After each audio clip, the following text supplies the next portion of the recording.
আসসালামু আলাইকুম। প্রিয় দর্শক, অন্য মঞ্চ অনুষ্ঠানে আপনাদেরকে স্বাগত জানাচ্ছি। সাবেক উপদেষ্টা আসিফ মাহমুদ সজীব ভুঁইয়া একটা বোমা ফাটালেন। বললেন ডিপ স্টেট চেয়েছিল তারা ২০২৯ পর্যন্ত ক্ষমতায় থাকুক। এর পরপরই এনসিপির যিনি প্রধান নাহিদ ইসলাম, তিনিও সাবেক উপদেষ্টা। তিনি আবার বললেন হাদিকে ডিপ স্টেট হত্যা করেছে। ঘটনা কি? কেন একের পর এক এরকম স্বীকারোক্তি বা বিস্ফোরক মন্তব্য? এটি নিয়ে আজকে একটু আলোচনা করব। শেষ পর্যন্ত সাথে থাকবার জন্য অনুরোধ করছি।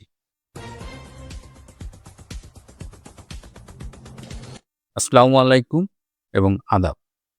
রূপান্তরের সত্যের আজকের এই পর্বে সবাইকে স্বাগত জানাচ্ছি। আমি ডক্টর আবুল হাসনাত মিল্টন। রাজনীতির অসংখ্য ঘটনা ঘটছে, বাংলাদেশ ভালোভাবে চলছে না, এটা আমরা যখন বুঝতে পারছি, তখন এই এনসিপির দুই নেতা, এই সাবেক উপদেষ্টা যে মন্তব্য করছেন, সেটি আমাদের কেবল বিস্মিত করছে না, বরং আমরা ঠিক বুঝতে পারছি না যে কেন হঠাৎ তাদের এই উপলব্ধি। কেন তারা ডিপ স্টেটকে এইভাবে সবার সামনে উন্মোচিত করে দিচ্ছেন? আমরা যখন ২৪ সালের জুলাই অগস্টে যখন সেই জঙ্গি অভ্যুত্থানটা চলছিল, আমরা কিন্তু বলছিলাম যে এটা জামাত শিবিরের আন্দোলন, এর পেছনে রয়েছে মার্কিন ডলার, এর পেছনে রয়েছে পাকিস্তানের আইএসআই। আপনারা আমাদের বিশ্বাস করেননি। এ একটা অদ্ভুত ব্যাপার বাংলাদেশে আমি দেখি, যে আমরা যখন সত্যি কথা বলি, আমরা যখন যৌক্তিক কোনো কথা বলি, তখন আমরা সংখ্যালঘুর দলে পরিণত হই। মিথ্যের সপক্ষে অনেক মানুষ এসে জড়ো হয়, যেটা হয়েছিল জুলাই অগস্টে। জুলাই অগস্টে যারা রাজপথে গিয়েছিলেন সবাই যে জামাত শিবিরের সদস্য তা নয়। কিন্তু এমন একটা আবহাওয়া তৈরি হয়েছিল যে তারাও নেমে গিয়েছিলেন। তারা মনে করেছিলেন আওয়ামী লীগ সরকার, শেখ হাসিনার সরকার না জানি কত খারাপ। আজকে প্রায় ২ বছর হতে চলল, ২.৫ বছর। আমি জানি না সেই সব মানুষের উপলব্ধি কি। সামাজিক যোগাযোগ মাধ্যমে যতটুকু দেখি, অনেকেই রিয়ালাইজ করছেন যে that was their wrong decision, that was their wrong acts. However, তো এই ২ উপদেষ্টা, মানে আসিফ তো বোমা ফাটালেন, এটা নিয়ে গতকাল কথা বলেছি। ডিপ স্টেটকে একদম উন্মোচিত করে দিলেন। এখন একটা প্রশ্ন আসছে যে ডিপ স্টেট আসলে কারা? এই ডিপ স্টেট, আমরা যখন ডিপ স্টেট বলি সারাক্ষণ তো মার্কিন ডিপ স্টেট, মার্কিন ডিপ স্টেট, মার্কিন ডিপ স্টেটের কথা মাথায় আসে।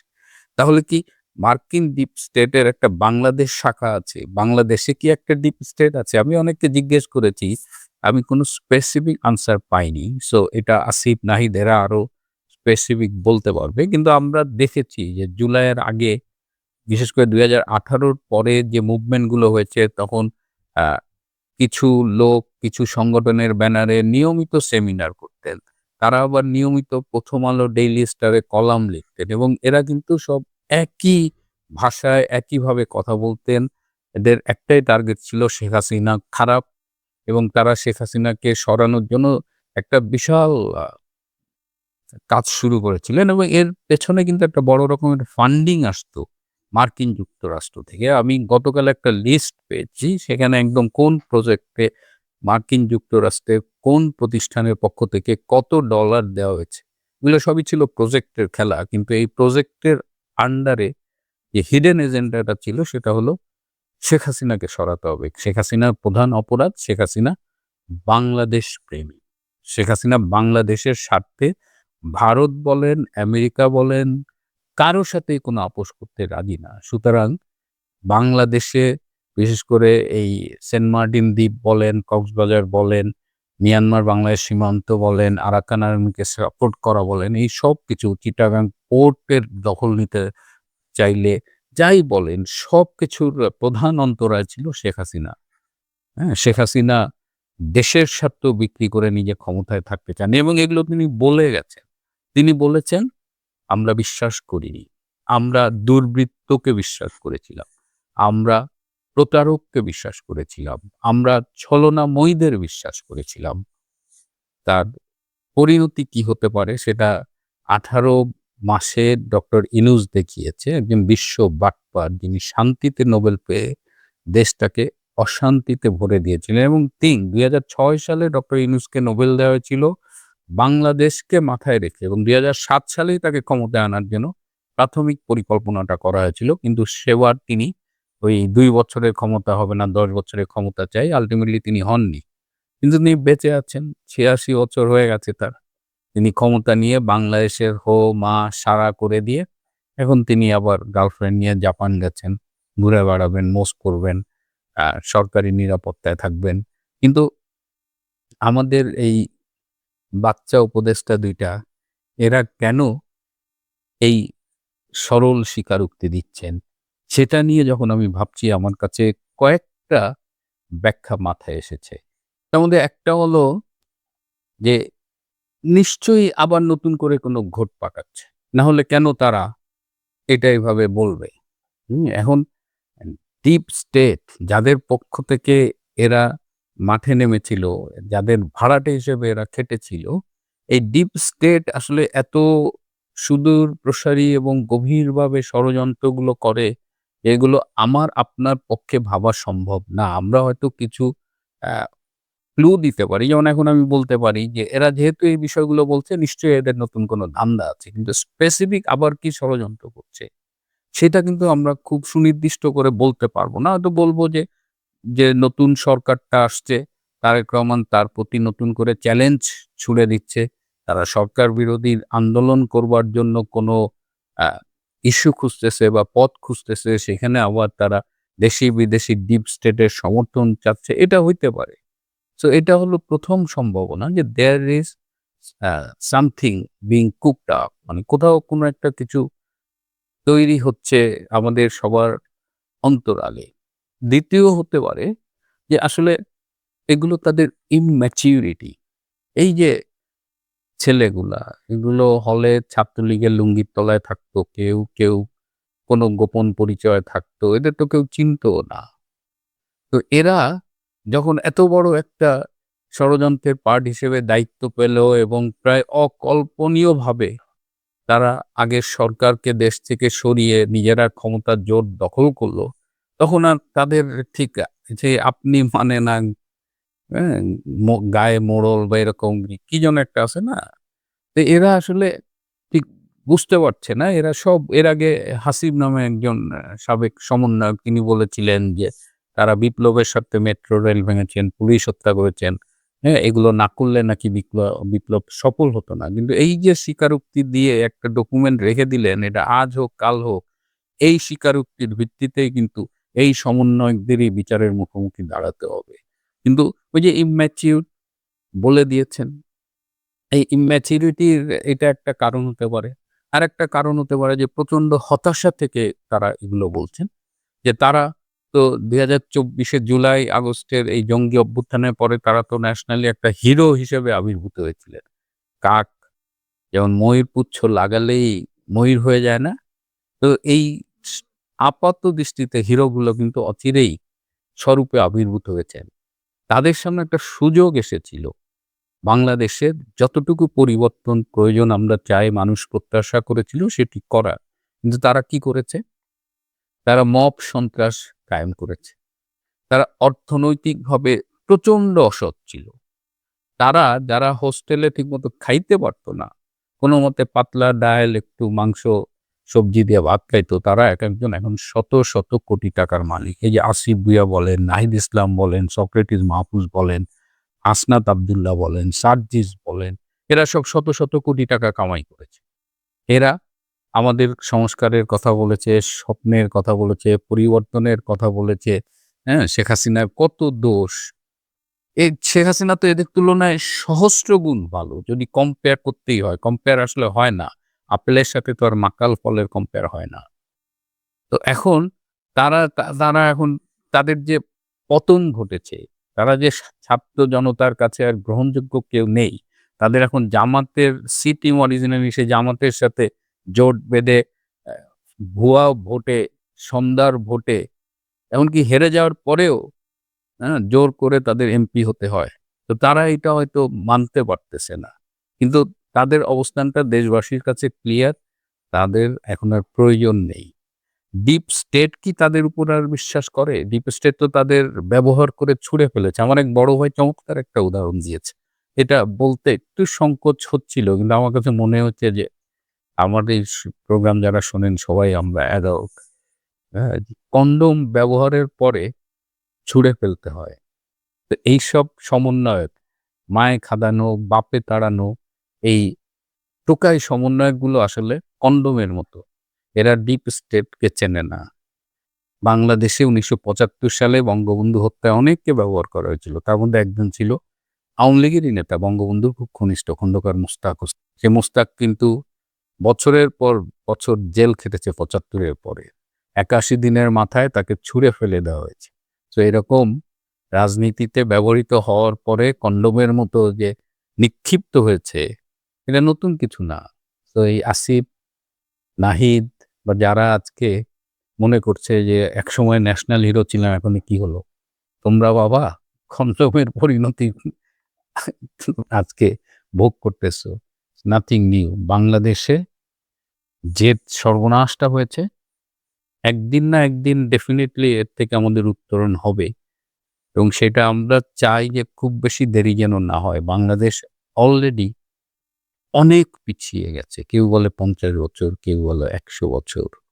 সেখান থেকে ঘুরে দাঁড়ানোর জন্য আমাদের একজন শেখ হাসিনা দরকার। শেখ হাসিনার কোনো বিকল্প এই মুহূর্তে বাংলাদেশে নেই। যারা আমার সাথে তর্ক করতেন যে একজন মানুষের বিকল্প কেন থাকবে না? এটা যদি কেউ মারা যায় বা কাজ করতে না পারে সেটা অন্য কথা। কিন্তু the best options we have at this moment, আমি সবসময় বলি Bangladesh is the best crisis manager and she is Sheikh Hasina. সুতরাং এসব টোকাই, এরা আজকে নিজেদের ফাঁদে নিজেরা আটকা পড়েছে, ব্যবহৃত হচ্ছে। এদের আর গোনার টাইম বাঙালির নেই। শুরুতেই সাবেক উপদেষ্টা এনসিপির মুখপাত্র আসিফ মাহমুদ সজীব ভুঁইয়ার একটি বক্তৃতার সামান্য অংশ শুনব। যেমন সাংবিধানিক ধারাবাহিকতা যদি রক্ষা করতে চাই তাহলে তো নির্বাচন কানুন ৩০ সালে হওয়ার কথা। এবং আমরা যখন সরকারের দায়িত্ব ছিলাম, শুরুর দিকে আমাদেরকে বিভিন্ন শক্তিশালী ইনস্টিটিউশন, শক্তিশালী যাদেরকে আসলে রিস্ক স্টেট বলা হয়, তাদের থেকে আমাদেরকে আহ্বান করা হয়েছিল যে আপনারা শেখ হাসিনার যে মেয়াদ আছে ২০২৯ সাল পর্যন্ত, সেটা শেষ করেন। আপনারা শেষ করেন, আমরা আপনাদেরকে সহযোগিতা করি। তাদের সার্টেন কিছু শর্ত ছিল যে তাদেরকে কিছু কিছু জায়গায় ফেসিলিটেট করা, এবং তারা পুরো রোডম্যাপও করে নিয়ে এসেছিল যে বিএনপি নেতা যত সাজা আছে, তো সাজা থাকে সাধারণভাবে নির্বাচন দিলেও তারা নির্বাচন করতে পারবে না। তো তাদের সাজাগুলো না করে আদালতের মাধ্যমে এগুলো লেংদি করে, আপনারা তো জানেন সেটা কীভাবে করা যায়। আদালতের ডেট ঘুরিয়ে ঘুরিয়ে তারেক রহমানের নিজের নামেও সাজা ছিল। সে যদি সাজাভুক্ত অবস্থায় থাকতে নির্বাচন হলেও তিনি বাংলাদেশের নির্বাচন অংশগ্রহণ করতে পারতেন না। তো তাও পুরো স্ট্র্যাটেজি আমাদেরকে সাজিয়ে দিয়েছিল যে কীভাবে ক্ষমতায় থাকা যায়, দলের সাথে এক ধরনের নেগোসিয়েশন, সমঝোতা দিতে। আমরা কিন্তু সেটাতে সায় দিইনি। আমরা সবসময় গণতন্ত্রকেই সামনে রেখেছি, এবং সেটার প্রতি কমিটমেন্ট লাস্ট সরকারের ছিল বলে নির্বাচনটা হয়েছে, এবং আমাদের ছিল বলেই আমরা ইভেন নির্বাচন যেন প্রশ্নবিদ্ধ না পায় সেজন্য নিজেরা আগ বাড়িয়ে পদত্যাগ করে চলে এসেছি। স্বাধীনতা দিবসের আলোচনায় ঠিক এই মুহূর্তে কেন এরকম বিস্ফোরক কথা বললেন সাবেক উপদেষ্টা এবং এনসিপি নেতা, জুলাই আগস্টের জঙ্গি অভ্যুত্থানের সমন্বয়ক? কি উদ্দেশ্যে তিনি এই কথাগুলো বললেন, এবং এমন একটা সময় এই কথাগুলো তিনি বললেন যখন বাংলাদেশের রাজনীতিতে প্যারালালি আরো কিছু গুরুত্বপূর্ণ ঘটনা ঘটছে? এই সব কিছু মিলিয়েই আজকের এই পর্ব। আশা করি শেষ পর্যন্ত সাথে থাকবেন। আসসালামু আলাইকুম এবং আদাব। হঠাৎ করে এই গতকাল স্বাধীনতা দিবসে এনসিপির ঢাকা মহানগর দক্ষিণের আলোচনা সভায় এই সাবেক উপদেষ্টা আসিফ মাহমুদ এমন কথা বললেন, এবং আজকে কিন্তু সামাজিক যোগাযোগ মাধ্যমে এটি নিয়েই আলোচনা হচ্ছে। অনেকে আমাকেও জিজ্ঞেস করেছেন যে হঠাৎ আসিফ মাহমুদ ভুঁইয়া এই কথাগুলো কেন বললেন। তার আগে আমি একটু বলি যে আসিফ মাহমুদ ভুঁইয়া এই যে ডিপ স্টেট সংক্রান্ত যে কথাগুলো বলেছেন, আসলে কি উনি কি পুরোটাই সত্যি বলেছেন, নাকি তার নিজের মতো করে অর্ধেক সত্য বলেছেন? এটা এটা সত্যি যে ২০২৯ কিংবা প্রয়োজনে তার চেয়েও বেশি সময়ের জন্য এই ইন্টারিম গভর্নমেন্টকে আনা হয়েছে। That was the initial plan. কারণ ডক্টর ইউনূস ২০০৭-এর যখন 111-এর সরকার যখন ডক্টর ইউনূসের কাছে গিয়েছিল, ইউনূস কিন্তু বলেছিল আমাকে ১০ বছরের জন্য দায়িত্ব দিতে হবে। তারা বলেছিল ২ বছর, এবং ২ বছরের জন্য কিন্তু ইউনূস দায়িত্ব নেননি। আর এবার ১.৫ বছরের মাথায় ইউনূসকে দায়িত্ব ছাড়তে হয়েছে। যদি শুরুতেই ডক্টর ইউনূস জানতেন যে ১.৫ বছরের জন্য তাকে দায়িত্ব নিতে হবে, আমি শিওর তিনি এ পথে হাঁটতেন না, বরং ৫ বছর ১০ বছর এই টোপটা তিনি গিলেছিলেন। এবং আমেরিকা যে স্ট্র্যাটেজির কথা বললেন আসিফ মাহমুদ, সেই স্ট্র্যাটেজি অনুযায়ী একটা প্ল্যান করে, এবং এটা সম্ভব ছিল যেভাবে তারা ষড়যন্ত্র করেছিল, কিন্তু এটা আলটিমেটলি হয়নি। কিন্তু আসিফ মাহমুদ ভূঁইয়া শেষ অংশে যেটা বললেন যে গণতন্ত্রের স্বার্থে তারা ডিপ স্টেটের এই শর্ত সাপেক্ষে এই যে প্রস্তাব ২০২৯ সাল পর্যন্ত থাকার সেটি তারা গ্রহণ করেনি। এই অংশটা ডাহা মিথ্যা। আসিফ মাহমুদ ভূঁইয়ারা ২৯ পর্যন্ত ক্ষমতায় কেন মানে আরো ১০ দিন বেশি পারলে ক্ষমতায় থাকতে চেষ্টা করতেন, কিন্তু তারা পারেননি। এখানে যেটা খুব ক্লিয়ার যে ২০২৪ সালের জুলাই আগস্টের যে জঙ্গি অভ্যুত্থানটা হয়েছিল এটা জামাত ছিল, সাথে শিবির ছিল। বিএনপি এটা মূল ষড়যন্ত্রে ছিল না। বিএনপি পরে যুক্ত হয়েছে। এখানে ছাত্ররা ছিল। হ্যাঁ? তা এর সাথে তো বিদেশি শক্তি ছিল। এই যে ডিপ স্টেটের কথা বলেন, ডেফিনিটলি মার্কিন ডিপ স্টেট, এর সাথে আইএসআই পাকিস্তান ছিল। তো এরা অনেকটা ইন্ডিয়াকে অন্ধকারে রেখেই কিন্তু এই জঙ্গি অভ্যুত্থানটি ঘটিয়েছিল। ২০২৪ সালের জুলাই আগস্টে পুরো ঘটনাটা ইন্ডিয়ান নলেজে ছিল না। কিন্তু পরবর্তীতে যখন এই চেঞ্জটা হলো, ডক্টর ইউনূস যখন ক্ষমতায় এলেন, তখন ডক্টর ইউনূস যেভাবে ভারত বিরোধী তৎপরতা শুরু করলেন, যেভাবে কথাবার্তা শুরু করলেন এবং ইন্ডিয়া যখন দেখলেন যে জুলাই আগস্টে একটা জঙ্গি অভ্যুত্থান ঘটে গেছে এবং যারা ক্ষমতায় এসেছে তারা ইন্ডিয়া বিরোধী, তখন কিন্তু ইন্ডিয়া তার মতো করে চাল চেলেছে। এবং তারপরে আপনারা অনেক ডেভেলপমেন্ট দেখেছেন। ভারত আমেরিকার সম্পর্কের টানাপোড়েন, আবার সম্পর্ক ঠিক হওয়া, আবার টানাপোড়েন, এই উত্থান পতনগুলো আপনারা দেখেছেন। এবং ভারত মানে একটা পর্যায়ে আমেরিকা বুঝেছে যে বাংলাদেশে তারা জুলাই আগস্টে কিছু একটা করতে পারলেও পরবর্তীতে ভারতকে অন্ধকারে রেখে বা ভারতকে মাইনাস করে তাদের পক্ষে কোনো কিছু করা খুব সহজ হবে না। সুতরাং ভারতের সাথেই আমেরিকা নেগোশিয়েট করেছে। মূলত ভারতের উদ্যোগেই তারা আমেরিকার সাথে নেগোশিয়েট করেছে এবং ভারত তখন তার চালটা চেলে এমন ব্যবস্থা করেছে যে বাংলাদেশে ওই ২০২৯ পর্যন্ত আর ডক্টর ইউনূসের ক্ষমতায় থাকার স্বপ্নটা বাস্তবায়ন হলো না, বরং একটা দ্রুত নির্বাচন দেওয়ার চেষ্টা তারা করেছে। আর্মির মাধ্যমেও তারা একটা প্রেশার দেওয়ার চেষ্টা করেছে। এখন আর্মি বিশেষ করে ওয়াকার, সে আবার জামাতের পক্ষে, কিন্তু সে নির্বাচন চেয়েছিল কারণ সে বিশ্বাস করত যে নির্বাচন হলে জামাত ক্ষমতায় আসবে। সে ইউনূসের চাইতে ক্ষমতায় জামাতকে দেখতে বেশি আগ্রহী ছিল। আর ভারতের যেটা হয়েছে, ভারত চেষ্টা করেছে একটা ইনক্লুসিভ নির্বাচন করানোর, আওয়ামী লীগ, বিএনপি সবাই মিলে একটা নির্বাচন, কিন্তু সেটা যখন কঠিন হয়ে যাচ্ছিল, আমেরিকার পক্ষ থেকে সেটা নিয়ে যখন একটা টাফ কন্ডিশন দেওয়া হচ্ছিল এবং তারা আমেরিকা এই মুহূর্তে আওয়ামী লীগকে নির্বাচনে চাচ্ছিল না, তখন ভারত তার প্ল্যান বি খেলেছে। আওয়ামী লীগকে যেহেতু তারা নির্বাচনে আনতে পারছে না, তারা বিএনপির সাথে গোপনে নেগোশিয়েট করেছে এবং বিএনপি ক্ষমতায় আসার পেছনে, এই গত ফেব্রুয়ারিতে নির্বাচন হওয়ার পেছনে, সব কিছুর পেছনে ভারতের একটা পজিটিভ রোল ছিল। এবং ইউনূসের কিছু উপদেষ্টা, এই যে রেজওয়ানা হাসান, আদিলুর রহমান শুভ্র, আসিফ নজরুল, ইবরাহিম কবির, এরা কিন্তু একদম শেষ মুহূর্ত পর্যন্ত নির্বাচন ভণ্ডুল করার জন্য চেষ্টা করেছে। এইবার যেটা বললাম যে ৮ই ফেব্রুয়ারি তারা সর্বশেষ চেষ্টা করেছিল যেন নির্বাচনটি ১২ই ফেব্রুয়ারি না হয়। এবং তখন আমরা কিন্তু বারবার বলছিলাম নির্বাচন হবে কিনা এটা নিয়ে সমস্যা হচ্ছে। সুতরাং আসিফ মাহমুদরা তারা ক্ষমতায় থাকতে চেয়েছিল, তারা থাকতে পারেনি। তারা ক্ষমতা থেকে চলে যেতে বাধ্য হয়েছে, নির্বাচন দিতে বাধ্য হয়েছে। সম্প্রতি আজকেই আমি এই খবরটা পেলাম। আপনারা জানেন যে আমেরিকায় আমার একজন প্রাক্তন মার্কিন কূটনীতিকের সাথে একটা লিঙ্ক আছে। তো তিনি জানিয়েছেন যে এই এনসিপি এরা সম্প্রতি এই ডিপ স্টেটের সাথে তারা আবার যোগাযোগ করেছে এবং তারা ডিপ স্টেটকে বলেছে যে তারা বর্তমানে বাংলাদেশের যে সরকার রয়েছে, তারেক রহমানের সরকার, তার বিরুদ্ধে তারা আন্দোলন করতে চায় এবং এই সরকারকে তারা সরিয়ে দিতে চায়। তো আমেরিকার পক্ষ থেকে স্বভাবতই একটু মানে বিস্ময় প্রকাশ করা হয়েছে যে একটা সরকার এলো, কেবল ১ মাস পার হলো, এর মধ্যেই কেন তারা এই সরকার বিরোধী আন্দোলনে যেতে চায়। তো এনসিপির পক্ষ থেকে বলা হয়েছে, বেসিক্যালি এনসিপি শুধু না, এনসিপি, জামাত, এই পুরা মোর্চাটা যারা, এদের পক্ষ থেকে বলা হয়েছে যে বিএনপি আসলে আমেরিকা না, বিএনপি মূলত ভারতের স্বার্থ রক্ষার জন্যই ক্ষমতায় এসেছে। সুতরাং বিএনপি আমেরিকাকে বোকা বানিয়েছে, এরকম একটা কথা তারা বোঝানোর চেষ্টা করেছে এবং আমেরিকার পক্ষ থেকে কোনো গ্রিন সিগন্যাল তারা পায়নি। আমার কথা হলো যে এই আসিফ মাহমুদ, সজীব ভুইয়ারা, এরা কি এখনো মনে করে যে তাদের ডাকে লোকজন নামবে? তারা কি এখনো ২৪শে জুলাই আগস্টের ঘোরের মধ্যে আছে? মানুষ তো জানে কিভাবে তারা প্রতারণা করেছিল, কিভাবে এই সবকিছুর পেছনে বাংলাদেশের এই জনঘৃণিত জামাত শিবির অংশ ছিল এবং জামাত পরে স্বীকারও করেছে যে তারা এই আন্দোলনে আছে জানলে সাধারণ মানুষ পথে নামতো না। সুতরাং আজকে আমেরিকাও এটা বোঝে এবং এটা সবাই বোঝে যে এই মরা ঘোড়ার উপরে বাড়ি ধরে আর লাভ নেই। সজীব মাহমুদ ভুইয়ারা অলরেডি মৃত ঘোড়া, ডেড কেস, এদের নিয়ে আর কোনো আলোচনার কিছু নাই। কিন্তু শুরুতে যেটা বললাম যে কেন এই সময়ে আসিফ মাহমুদ ভূঁইয়া এটা বলল, একটা হলো যে আমেরিকার সাথে তারা নেগোশিয়েট করছে, চেষ্টা করেছে, তারা পারেনি। হ্যাঁ, তারা এই মুহূর্তে সরকার বিরোধী আন্দোলনের পক্ষে আমেরিকা সায়নি। দ্বিতীয় হলো যে আপনারা খেয়াল করেছেন যে সোমবার এবং বুধবার রাতে দুজন প্রাক্তন সামরিক কর্মকর্তা গ্রেপ্তার হয়েছেন, লেফটেন্যান্ট জেনারেল মাসুদউদ্দিন চৌধুরী এবং লেফটেন্যান্ট জেনারেল মামুন খালেদ।